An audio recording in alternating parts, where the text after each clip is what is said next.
दिवसाची आपली सुरुवात चहाने, कामाच्या मध्येही चहा, दुपारी पण चहा, संध्याकाळी पुन्हा चहा आणि नकळत दिवसभरामध्ये 5 ते 6 वेळा चहा घेतला जातो. अनेक लोक म्हणतात, डॉक्टर आम्ही इतके वर्ष झाले चहा घेतोय, काही होत नाही आम्हाला. पण प्रश्न असा आहे की शरीरावरती हळूहळू हिडन परिणाम होणं सुरुवात झालेली आहे. हे आपल्याला कधी माहीतच नसतं. सगळ्यात आधी एक गोष्ट स्पष्ट करून घेऊयात आपण. दिवसात 1 किंवा 2 कप चहा घेणं हे सामान्य आहे, परंतु 5-6 वेळा नियमित घेतल्यानंतर शरीरावरती नक्की परिणाम आपल्याला दिसून येतो. चहामध्ये कॅफेन असतं. कॅफेन मेंदूला अलर्ट ठेवतो, थकवा कमी वाटतो, म्हणून चहा घेतल्याच्या नंतर फ्रेश वाटतं आपल्याला.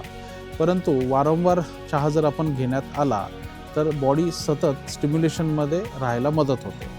याचा पहिला परिणाम आपल्याला दिसून येतो तो म्हणजे आपल्या झोपेवरती. संध्याकाळपर्यंत घेतलेला चहा हा डीप स्लीप कमी करून टाकते. झोप नीट नाही झाली तर दुसऱ्या दिवशी थकवा जास्त जाणवतो आणि पुन्हा आपण चहा घेतला की आपल्याला तो थकवा कमी झालेला दिसतो. म्हणजे अशी जी सायकल आहे ही सायकल तयार होऊन जाते. दुसरा परिणाम तो म्हणजे बीपीवर. काही लोकांमध्ये कॅफेनमुळे बीपी तात्पुरता वाढला जातो. जर आधीच बीपी बॉर्डरलाईन असेल तर वारंवार चहा घेतल्यामुळे हे आपल्याला बीपीमधलं फ्लक्च्युएशन वाढायला सुरुवात होऊन जाते. तिसरा परिणाम होतो तो म्हणजे आपल्या पोटावरती. रिकाम्या पोटी जर आपण चहा घेतला तर आपल्या शरीरातली ॲसिडिटी वाढते.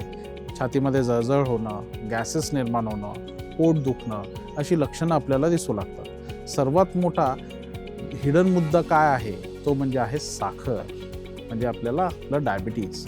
प्रत्येक कपामध्ये आपल्याला 1 ते 2 चमचे साखर जर आपण घालत असाल तर दिवसभरामध्ये 8 ते 10 चमचे साखर तुमच्या शरीरात जाणार आहे.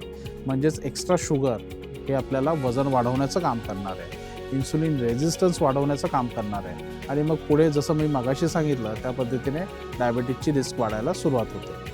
त्यात चहासोबत आपण बिस्किट्स, खारी, टोस्ट असे कॅलरीज वाढवणारे पदार्थ आपण खात असतो.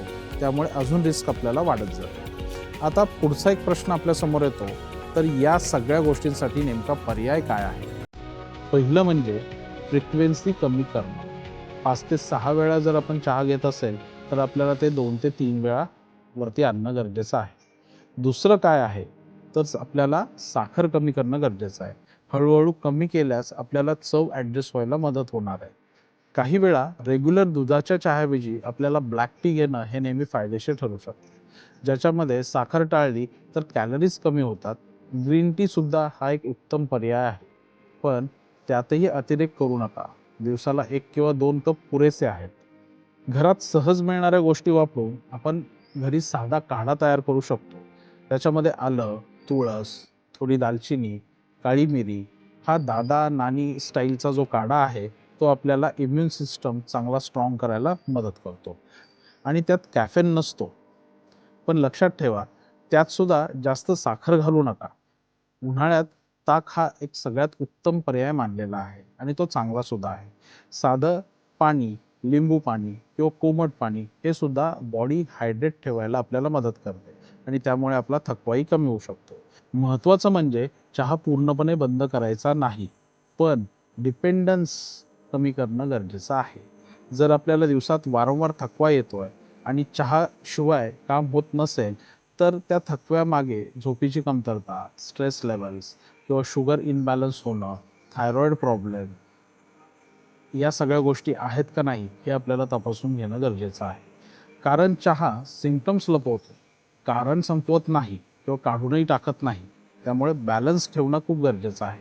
चहा आनंदाने घ्या, पण गरज म्हणून नाही. जर तुम्हाला हे एक्सप्लेनेशन आवडलं असेल तर आपल्या व्हिडिओला लाईक करा. डाऊट असतील तर कमेंटमध्ये नक्की विचारा आणि अशा सोप्या हेल्थ गायडन्ससाठी आपल्या चॅनलला सबस्क्राईब करायला विसरू नका. थँक्यू.